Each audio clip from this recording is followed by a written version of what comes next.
Hi! இன்னும் கோவிலுக்கே reach ஆகல. But எங்க எல்லாருக்குமே பசி எடுக்க ஆரம்பிச்சுருச்சு. டைம் பார்த்தீங்கன்னா, ஒரு 9:30 அந்த மாரி இருக்கும். ஸோ, அதனால நாங்க சாப்பிட்றதுக்காக ஒரு பிளேஸ் தேடிட்டு இருந்தோம்.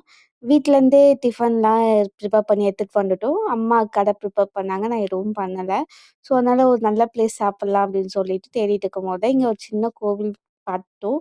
சரி அங்க போயே சாப்பிடலாம் அப்படின்னு சொல்லிட்டு அங்கேயே போயிட்டோம். இந்த வியூலாம் நல்லா இருந்துச்சு எங்களுக்கு சாப்பிட. என்னென்ன ப்ரிப்பேர் பண்ணாங்க பார்த்தீங்கன்னா, இட்லி, கேசரி, வடை, பூரி, வடைக்கறி, சட்னி. இதுதான் எங்களோட மார்னிங் டிஃபன். ஸோ சாப்பிட்டு அப்படியே அகெயின் கிளம்பிட்டோம். ஏன்னா ஆல்ரெடி லேட் ஆயிடுச்சு. நாங்க இன்னும் கொஞ்சம் சீக்கிரமா தான் போறதுக்காக பிளான் போட்டோம். பட் கோவில் ஃபைனலா ரீச் ஆகப்போது. இந்த என்ட்ரன்ஸ் பார்த்தா தெரியும். இந்த வியூலாம் நல்லாருக்கும். இந்த கோவிலுக்கு வந்தாலே இதெல்லாம் ஃபேமஸ்ஸு. ஸோ கோபுரம் தெரியுதா எல்லாருக்கும்? கோவிலோட கோபுரம். ஆக்சுவலா இத வச்சே பாதி பேர் கெஸ் பண்ணிட்டு இருப்பீங்க. என்ன கோவிலுக்கு போறோம் அப்படின்னு சொல்லிட்டு. யாராவது கெஸ் பண்ணீங்கன்னா கமெண்ட் பண்ணுங்க. நான் நாளைக்கு வந்து கோவில் நேமும், கோவிலுக்கு போயிட்டு நாங்க என்னென்ன பண்ணோம் அப்படின்றத அப்லோட் பண்றேன். பாய்.